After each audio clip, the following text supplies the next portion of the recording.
Hi, I'm Gillian Dawson, the Teen Services Librarian from the Brown County Library. Today I'm here to tell you about some of the best books for middle school and high school students from 2011. You can find the complete list online at our website, www.browncountylibrary.org. First up, I'd like to tell you about some dystopian and post-apocalyptic books. Very popular right now with the teenagers, especially since Hunger Games was released. They're also gaining popularity with adults. So I have some new series to introduce to you. These are all first books in the series, and so that I don't have to say it every time, remember, in dystopian and post-apocalyptic worlds, things are never as they seem. First up is the first book in the Birthright trilogy. All These Things I've Done by Gabriel Zevin is in New York in the future. And I particularly find this a horrible future because books are no longer in existence and chocolate and coffee are in fact illegal. So there are coffee speakeasies that the teens hang out at. Anna Balanchine is the daughter of a crime lord who was killed by rivals. She doesn't want to have anything to do with the family's illegal chocolate business. She would just like to get through school and take care of her siblings. However, someone poisons the chocolate supply, and the first victim is her jerk-of-necks boyfriend, who she was publicly seen fighting with. Soon, she's accused of attempted murder and thrown in jail. Luckily, she's attracted the attention of the new DA's son, who helps her out of jail and helps her solve what's happening to her family and who's trying to ruin her reputation. This is a wonderful book because not only does it have the dystopian aspect, but it also mainly features the teens just trying to live in this dystopian future, not fighting against the government, but simply trying to survive. Like I said, first book in the Birthright trilogy. The second one will be out this fall. Our second book is a post-apocalyptic book, or rather mid-apocalypse, with zombies. Ashes is by Wisconsin author Ilse Bick and actually takes place in the Upper Peninsula. Alex has gone camping in the woods. This is going to be her last camping trip as she has a terminal brain tumor. She's just sat down for coffee with a nice old man and his granddaughter when suddenly an electromagnetic pulse rips through the air, killing the old man and sending everything around crazy. Alex manages to recover and soon finds that her senses are not what they had been. She can smell everything, including things she shouldn't be able to. Turns out the whole world has changed. 30 to 40-year-olds are gone, as are most 50-year-olds. Senior citizens are now the only ones alive and sane above the age of 13. Teenagers and 20-year-olds have gone crazy for the most part and have in fact turned cannibalistic. Children are still okay. In this unique new society, Alex must struggle for survival along with Ellie, the 9-year-old granddaughter who was left behind, and a young soldier, Tom, who was on vacation and for whatever reason was spared. Trying to fight their way across the Upper Peninsula and through Wisconsin as winter comes on, they meet up with conditions, harsh conditions, both in the new setup of humanity and the wild. The first book in a trilogy, it does end in a cliffhanger. I highly recommend Ashes for high school students or middle school students with strong stomachs. A great zombie book. Next up is Blood Red Road, the first book in the Dustlands trilogy. This is a post-apocalyptic book. We don't quite know what's happened to the world, but it's a wasteland. Saba has been living with her brother, little sister, and her father at a place called Silver Lake her entire life. But now Silver Lake is only its name. The lake is long since gone. And just as Saba and her brother are trying to figure out if it's time for the family to move on, bandits come out of nowhere, kill her father, and kidnap her beloved twin brother. Saba and her little sister set out to rescue him, fighting their way through a harsh environment, teaming up with a gang of girl revolutionaries called the Freehawks and a daredevil named Jack, as they try to figure out who took her brother, what their true purpose was, and how to survive. Through their journey, they meet many harsh conditions of the natural world as it now is, plus some fearsome creatures called hellworms that they must battle. While it's the first book in a trilogy, it does stand alone and is an excellent dose of female power as characters fight their way through the environment. I highly recommend Blood Red Road by Moria Young for high school and some middle school libraries. Delirium by Lauren Oliver is also the first in a trilogy. Lauren Oliver was the award-winning or best-selling author of Before I Fall. Delirium is her second book and shows that she continues to have great success. In the future, they have finally found a cure for love, or as they call it, Deliria Amora Nervosa. Lena cannot wait to get the cure when she turns 18. Love drove her mother insane, and Lena has lived with this stigma all her life. The problem is, she meets Alex. Alex seems like a great guy at first. He's had the cure, so of course he's safe to be around. But soon she realizes that there's more than it appears to her society, and she realizes that she'd rather be infected with love for the tiniest sliver of a second than live 100 years smothered by a lie. Lena and Alex fight to be together in their world. This does end on a cliffhanger. The second book is out soon.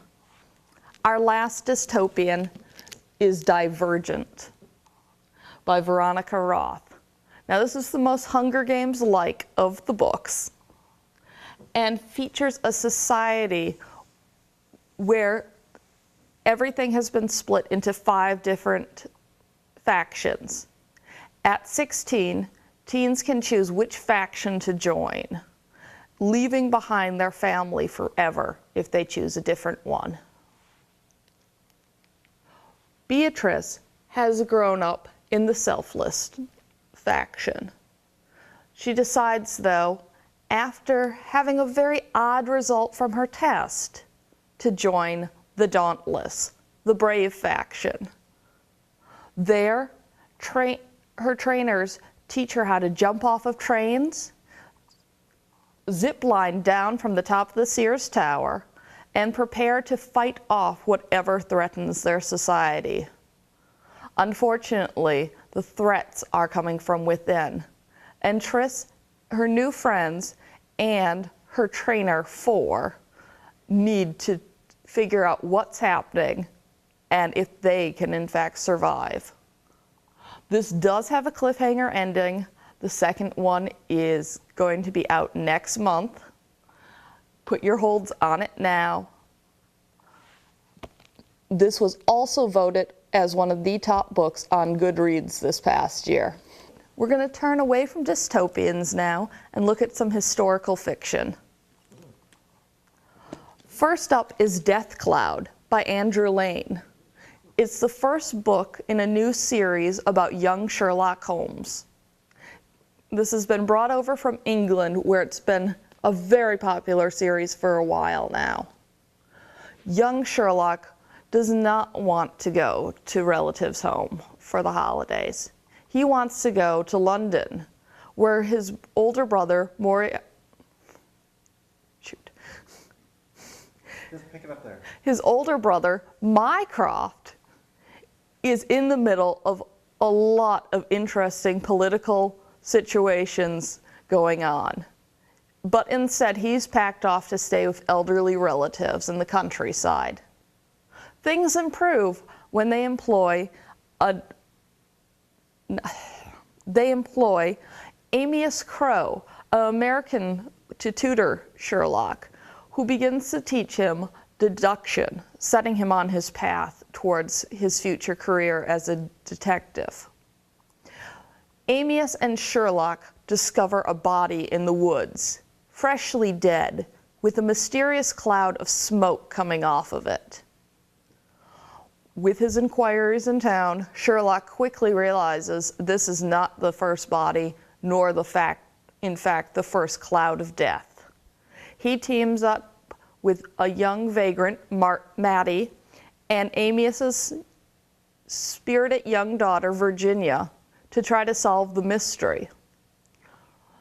Setting off his career as a very young detective, he finds himself involved in political intrigue and mysteries that go far beyond the borders of England. This is an excellent book for middle schoolers or high schoolers, and is in fact part of a new trend of taking characters from classic books and doing teenage versions of them. Also out this year is This Dark Endeavor, which features young Victor Frankenstein, and another one called The Wild, which is the adventures of Jack London as he fights his way through the Canadian wilderness. Both are also recommended. Next, on to 1940s New York with The Girl is Murder. Iris, her life has just been turned upside down. Her father, who's been away in the military, has just come back, having lost a leg in Pearl Harbor. Her beloved mother has unfortunately committed suicide, and Iris has been pulled from her private all-girls school to live on the bad side of town and go to a public school with all sorts of people.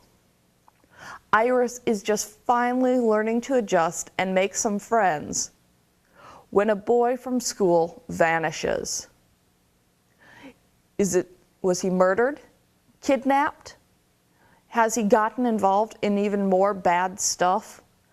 Iris's father has been hired to find out what happened to him, and she's determined to help him, whether he likes it or not.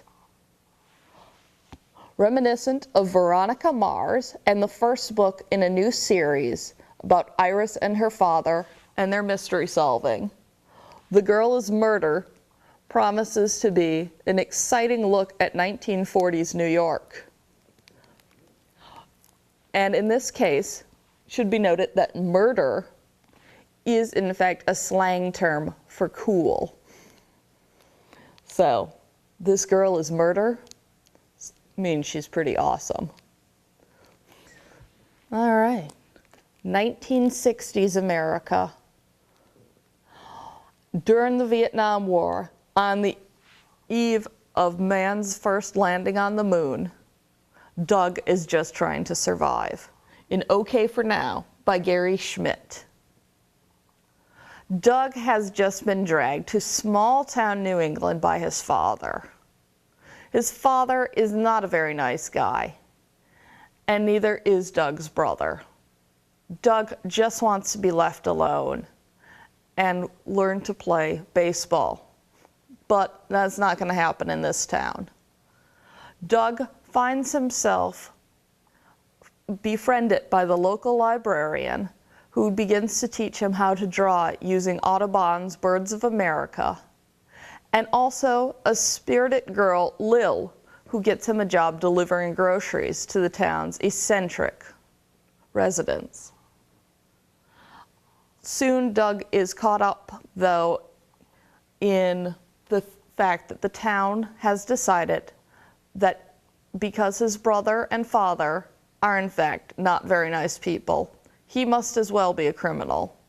And he must fight against the prejudice against him, as well as deal with his oldest brother coming back from Vietnam, horribly injured. Doug has decided he's okay for now, but isn't sure how long that will last. This is an excellent middle school read. A lot of good history, also just a lot of heart. It does tie in to the Wednesday Wars, but also by Gary Schmidt.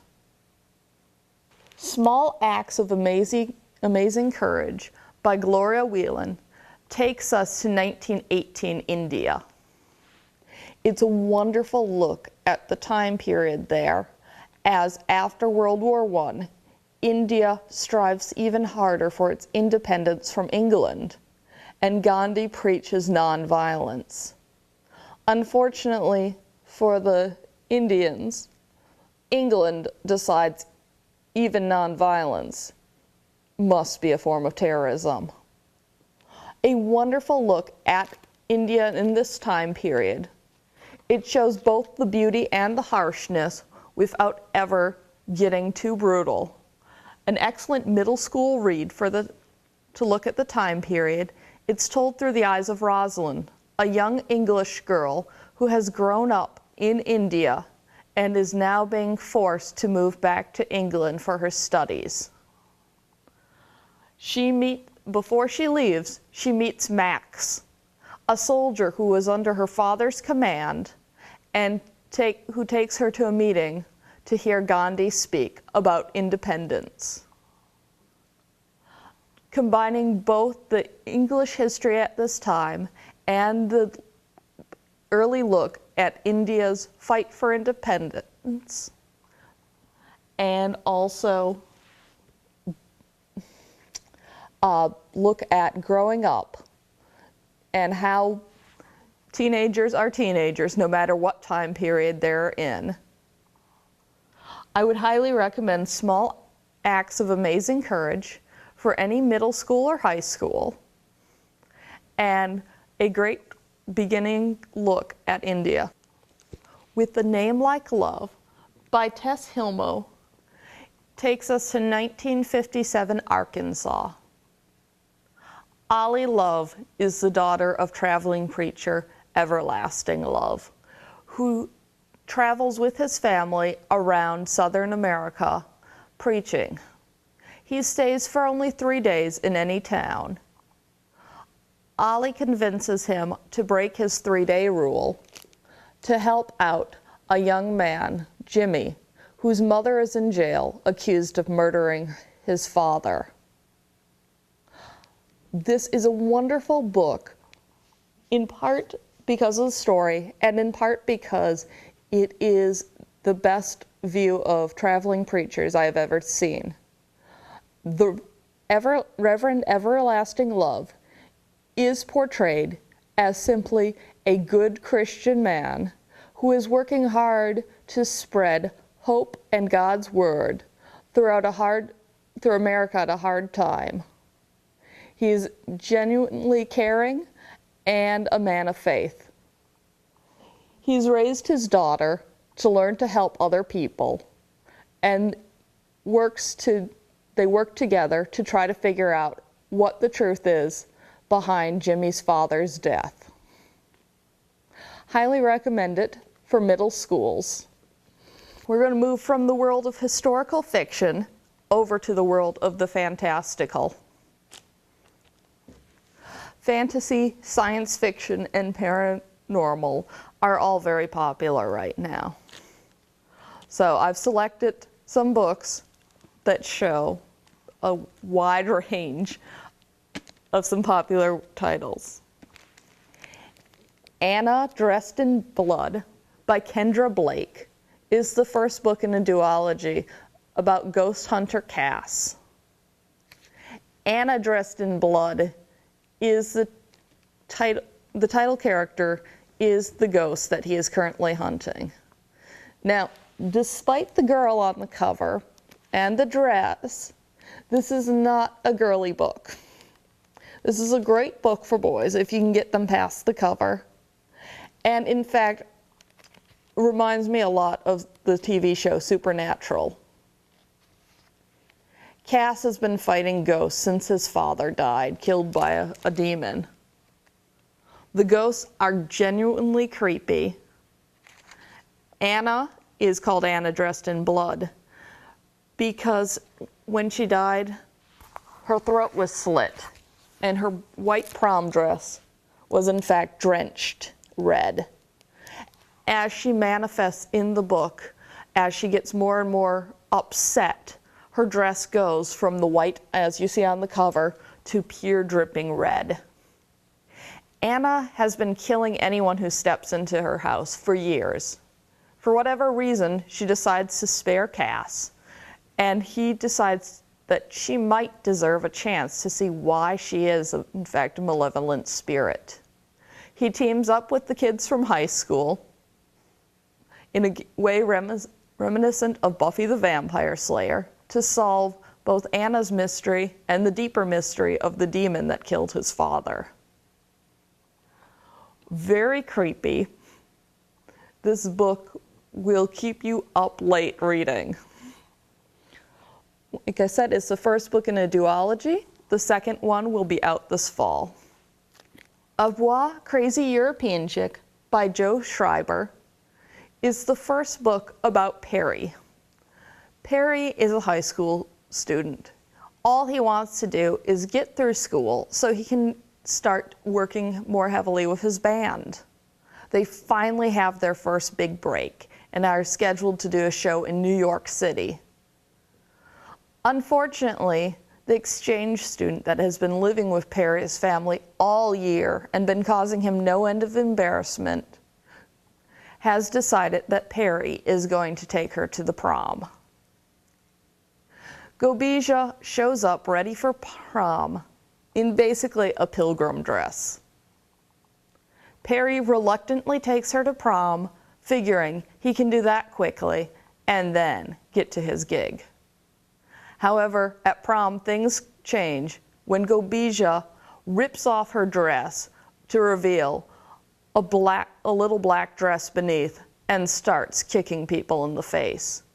Soon she's pulled Perry off on an adventure through New York City. Turns out she's a spy, and she has one night to deal with her 5 targets. Perry is pulled along for the ride and needs to dodge the bullets, outrun the explosions, and see if he can make his gig in time. A thrilling ride through New York all takes place in one night and will keep you reading. Great book for boys. There is a sequel coming out this fall, and just a lot of fun. It's also, for your reluctant readers, nice and short. The next book is Beauty Queens by best-selling author Libba Bray. Now, despite the cover, this is in fact a book full of strong female characters. Every year, the corporation, the force behind such wonderful TV shows as The Captain's Bodacious, holds the Miss Teen Dream pageant, the biggest beauty pageant in America.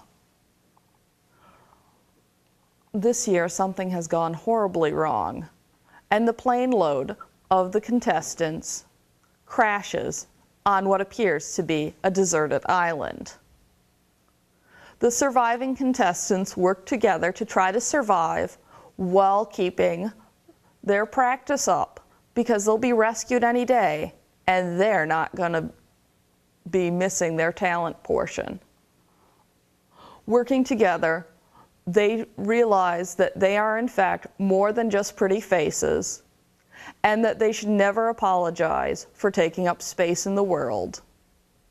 A wide variety of characters, including taking a lot of stereotypes and turning them on their head.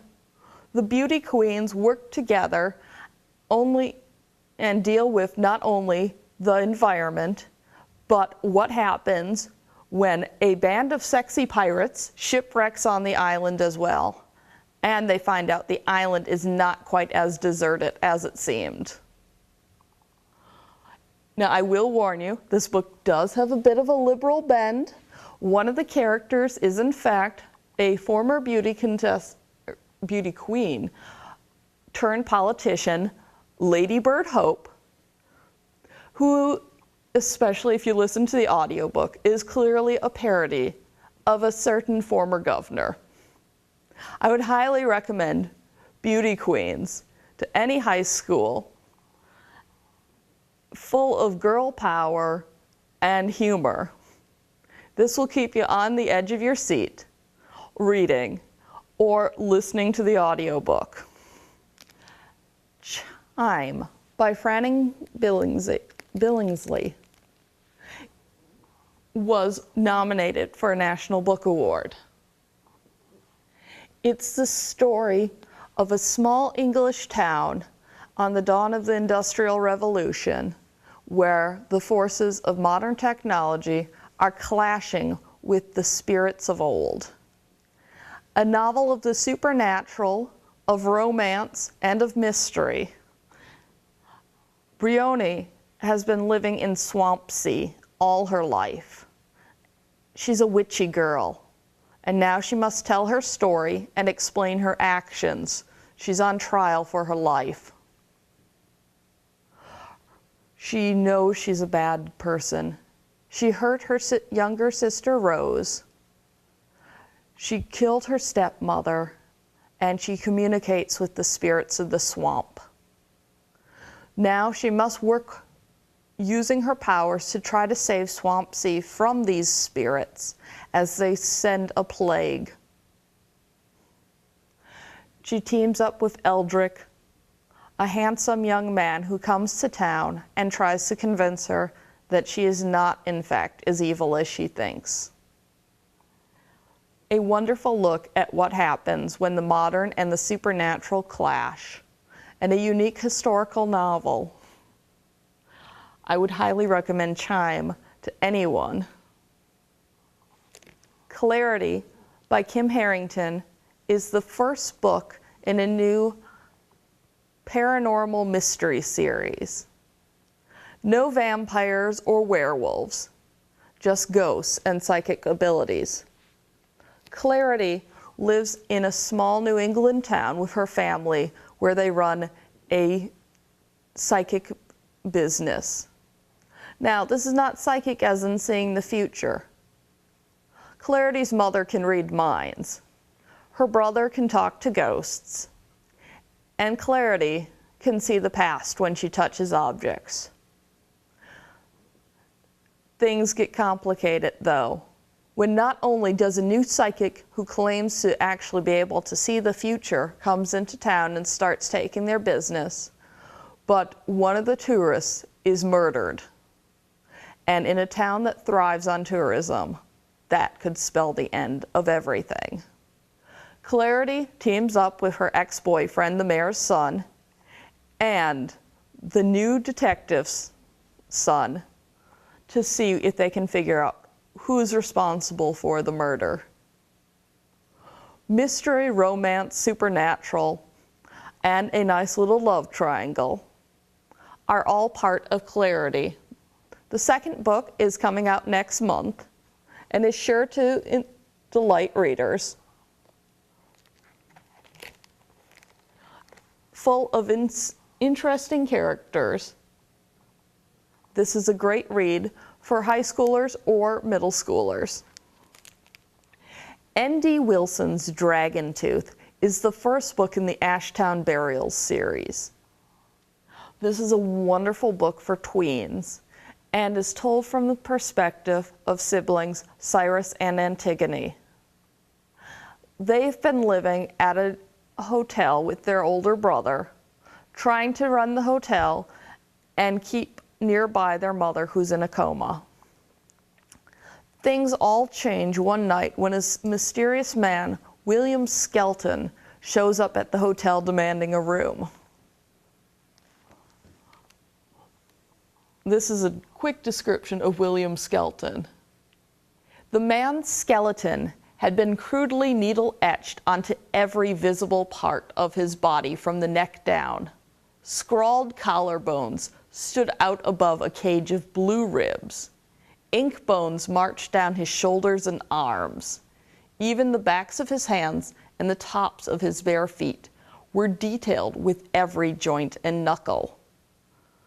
Slanted notes and calligraphies filled in the remaining space on his arms and shoulders. William Skelton is given a room only to be murdered that night by a band of criminals that kidnap Cyrus and Antigone's older brother and burn down the motel. Before he dies, Skelton gives Cyrus a mysterious ring of keys, including a dragon's tooth. The dragon's tooth is the only thing known to be able to kill the immortals that walk the world. Cyrus and Antigone are quickly picked up by the Order of Brendan, a secret organization that keeps the immortals of the world in check and discovers the unknown. They're taken to the Order's secret location and forced to become... You want to stop where you said they're taken? Okay. Pick up there. Okay. They are taken to the Order's secret location where they are forced to become initiates and learn languages. Pick it up right up where All you right. go. Right there. Learn Latin and other strange languages, how to fight with all sorts of weapons, and even required to learn how to fly a plane. Full of action, adventure, and characters right out of Treasure Island, which this is loosely based on. Dragon's Tooth is sure to keep teens and tweens reading. For fans of the Percy Jackson books, I would highly recommend Dragon's Tooth and its sequels. And next up is Entwined by Heather Dixon. Entwine is a retelling of a fairy tale called The 12 Dancing Princesses, in which 12 princesses are mysteriously wearing out their dance slippers every night, despite the fact they never seem to leave the palace. It's up to a young soldier to discover what they're doing, and he must figure it out or lose his life. That's the basic fairy tale. In Entwined, the point of view instead is given by the oldest princess, Azalea, and starts out right before the birth of her 11th and youngest sister. Her mother unfortunately dies in the birth, and the king is left in a state of mourning and his kingdom on a brink of war. After setting down rules for his daughters, including telling them they are not allowed to dance, their most favorite activity, he leaves for war. The girls explore the magical castle they are left in and find that below the castle there is a mysterious being known as the Keeper, who invites them to come dance whenever they'd like.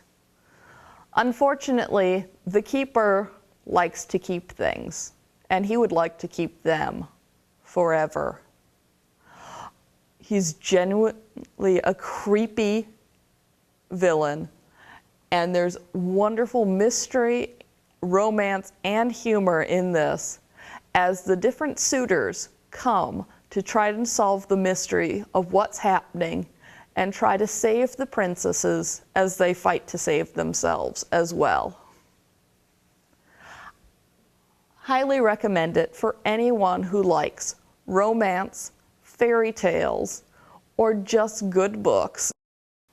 Entwined is an excellent read for middle school or high school. Next, we turn to science fiction with Mike Lancaster's Human Point 4. Kyle does not want to be part of the town talent show, so he instead volunteers. If he doesn't have to do an act, he'll let himself be hypnotized by his friend. Kyle and the other volunteers go into a state of hypnosis, but when they wake up, everything's gone wrong. Everyone else is frozen. But it wasn't time that had stopped. It was only the people.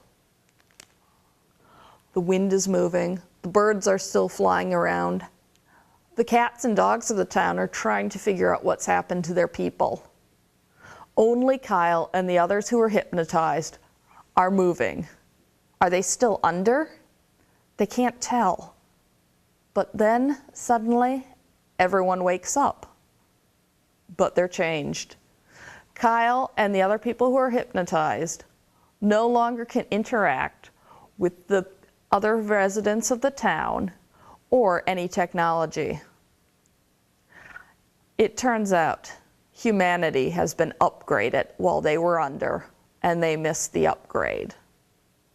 They're still normal human, where the rest of humanity is Human Point 4. Kyle and his friends must figure out what's happening and stay on the run from those that wish to manually reset them. Manually give them to whatever power has upgraded humanity. Why not stop and pick it up where you started with Kyle? I think do that in the whole sentence. Yeah. Kyle and his friends must figure out what's happened to the town while staying on the run from the forces that wish to give them to whatever power upgraded humanity.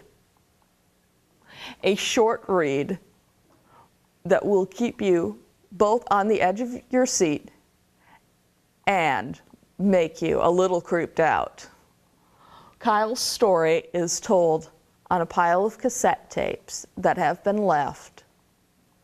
These are the only form of technology Kyle and these unupgraded people can interact with. He just hopes you find a cassette player to listen to them. The next book is Rise of the Wolf, the first book in the Werewolf series. It's by a man named Curtis Jobling. This has been a popular series in England for a while and is just coming over to the US now. Curtis Jobling is in fact someone you probably are familiar with the work of, even if you've never read any of his books. He is in fact one of the creators of Bob the Builder, and now he's doing a tween werewolf series. Now, these aren't Twilight werewolves or romancy werewolves at all. These are monstrous creatures that fight to survive. Drew is living a peaceful life as a farmer's son when one night a werewolf breaks into the house, kills his mother, and bites him. He instantly transforms into a wolf himself. He manages to fight off the creature. Unfortunately, his father then comes home to find Drew over his mother's body and attacks him, thinking he's the cause behind her death. Drew flees into the wilderness where he strives to survive, meeting up with traveling scouts who take him to the city. Soon he learns that he is in fact the son of the last of the werewolf line. The werelords control the world, run by the werelion. The rest of the werelords swear obedience to him. The wolves have nearly been killed off, and Drew has to figure out what's happening and the truth behind not only who he is, but the world. The rebellion is coming, and he needs to figure out who's on his side. Full of exciting battles, mystery, and lots of creatures.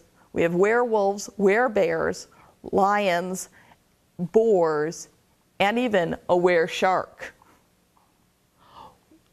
The Werewolf series promises to be equally popular over here among middle school and high school boys as it has been in England. Our next book is Sidekicks by Jack Ferrelio. This is a tribute to superhero comic books, though it can be enjoyed even if you're not a comic book reader. Bright Boy is the sidekick of Phantom Justice, the Robin to the Batman of this world. Their arch foes are Dr. Chaotic and his sidekick Monkey Wrench. Now, Bright Boy has decided that he's a teenager now. He no longer wants to be wearing bright yellow tights and running around fighting people like this. He would like to be taken seriously as a superhero and get a proper costume. Phantom Justice does not agree. However, when Bright Boy realizes that his arch nemesis Monkey Wrench is in fact a cute teenage girl, the two of them team up to not only get the respect of their mentors, create new costumes for themselves, but also to find out what's happening in their world. Because things are not as they seem, and Phantom Justice might not actually be one of the good guys.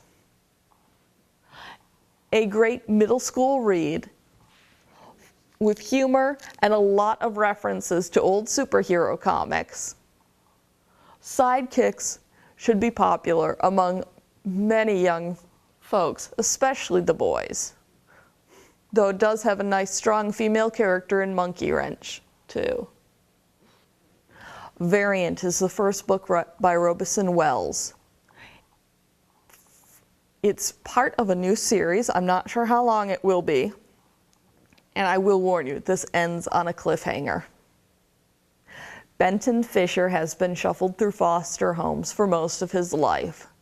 He finally thinks he's caught a break because he's gotten a scholarship at the prestigious Maxfield Academy, a boarding school where he thinks he'll finally be able to get a real life. Unfortunately, upon arriving at Maxfield Academy, it turns out things are a little different than he thought. First of all, there are no adults. The students teach the classes, serve the food, make and serve the food, and enforce all the rules. And there's a lot of rules. Anyone who breaks them is either punished with lack of food, or if the infraction is severe enough, taken off to detention, something that people never return from. The students at the school are being monitored by a mysterious presence who communicates with them only through computer messages, but sees everything they do. They can't quite figure out if they're part of an experiment, if they are just being tormented, or if it's even some sort of weird reality show. Benton wants out. The other students seem to be okay with staying, and he has to convince them that it's time to maybe try something different. He struggles to figure out the situation and to see if he can find any allies at his strange new school. Full of mystery, and ends on a cliffhanger with even more mysteries hanging out there. Variant will keep you reading. Next is the first book in the Beyonder series. It's called A World Without Heroes and is by Brandon Mull, who wrote Fablehaven. A great read for middle schoolers. World Without Heroes features a young man who finds himself in a fantasy world in the most unusual of ways. Jason is eaten by a hippopotamus. Oddly enough, this hippopotamus turns out to be a gateway to another world where the people are ruled by an evil emperor named Maldor. Jason and the other girl from Earth, Rachel, who has also found her way to this world, must team up to try to stop Maldor. The only way they can do that is to travel throughout the country and find the 6 separate syllables of the word that, once pronounced, will destroy Maldor. Jason and Rachel are not your typical fantasy characters, and in fact, will put up with no nonsense from this fantasy world. They'll fight their way through and hopefully find success. The first book in a very interesting new world is sure to keep boys reading. Highly recommend Beyonders, the Beyonder series for middle schools. Next up, I'm going to show you guys some of the realistic fiction, real-world teens dealing with real-world problems. Now, some of these do contain mature subject matter because that's what some teens are dealing with. They go from very lighthearted to very dark. Our first one, 12 Things to Do Before You Crash and Burn, is fairly lighthearted. It's by James Promoso. Hercules' father has just died. He was a beloved motivational speaker. Hercules, on the other hand, thought he was a jerk. Hercules has now been sent to stay with his uncle, and his uncle has decided that Hercules needs something to do.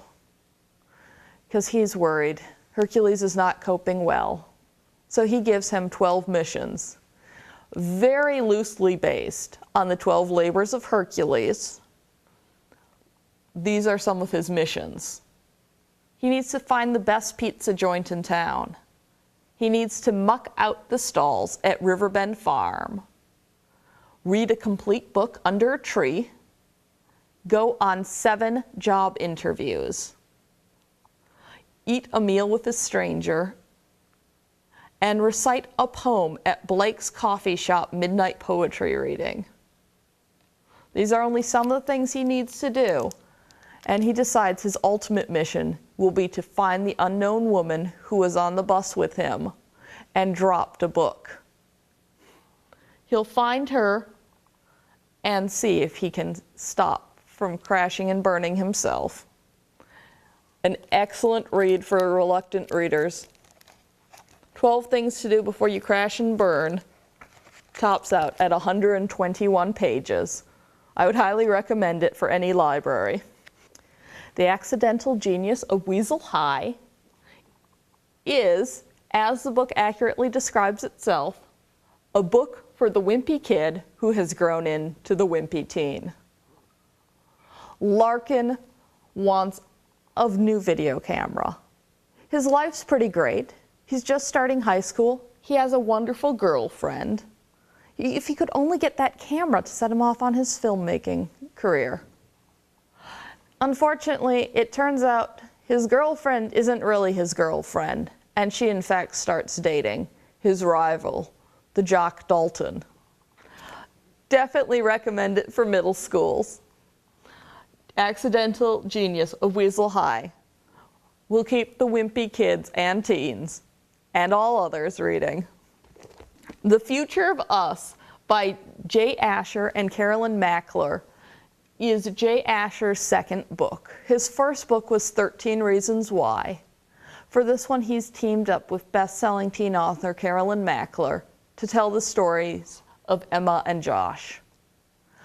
1996. Emma and Josh have just logged into AOL for the first time. This new internet thing is going to be great, they just know it. But something has gone wrong, and instead of showing their AOL pages and accounts, instead they're seeing Facebook from 15 years in the future. Initially confused by why people are sharing all these little details about their lives, like what they had for dinner or that they got their hair cut, Emma soon realizes that her future is not necessarily what she wants it to be. Josh is more worried about the present, especially and about Emma and her new obsession with changing her future. Can he convince her that instead of worrying about what's happening to her 15 years from now, she should concentrate on the present? A touching story of their friendship and what it develops into, and also a great look at how our culture has been changed by the internet. I highly recommend The Future of Us. How Lamar's Bad Prank Won a Bubba-Sized Trophy by Crystal Allen is a tween boy romance novel, as well as a novel about getting people to forgive you for your past mistakes. Lamar loves bowling. It is his passion in life and also his only real talent. His only other talent is being a prankster, something that is not so great. It could cost him a chance at a relationship with the cute new girl he meets at the bowling alley, and possibly even more as he unleashes what he thinks is the hugest, best prank ever to get back at his brother. Lamar must learn from his mistakes and also learn how to be a friend and a good person, as well as stay true to himself in this book. An excellent read for middle schoolers. We're going to skip ahead to Orchards by Holly Thompson. This is also a middle school read, and it starts out with something pretty serious. Kana's 8th grade classmate has just committed suicide. This is a harsh reality in our world that this sort of thing happens. The book deals with the subject matter without being too... The book deals with the subject matter of suicide and the aftermath, but also deals with how teens and tweens think.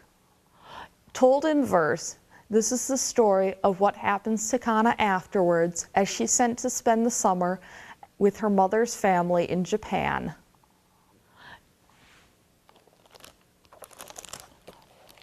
Short verse makes it a very quick read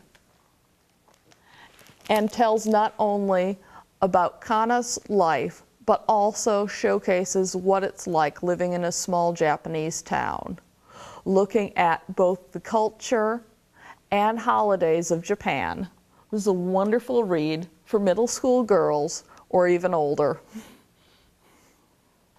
Pregnant Pause by Han Nolan is the story of Ellie. Ellie is 16 and pregnant. It was one time only, and she used protection. Unfortunately, the condom broke. Ellie's parents are missionaries and want to take her back to Kenya with them. Ellie decides that the last thing she wants to do is to go to Kenya and live there while her parents take care of babies dying from AIDS. She instead decides to marry her boyfriend, Lamb. Lamb's parents, while against the decision, decide to give her and Lamb a cabin to live in at their fat camp in the woods. Ellie must deal with not only being pregnant, but being a counselor at the camp, the bullying that she suffers from the other counselors, as well as helping the children who are bullying each other as they strive to figure out their own lives. A novel that deals with many difficult topics but is wonderfully written.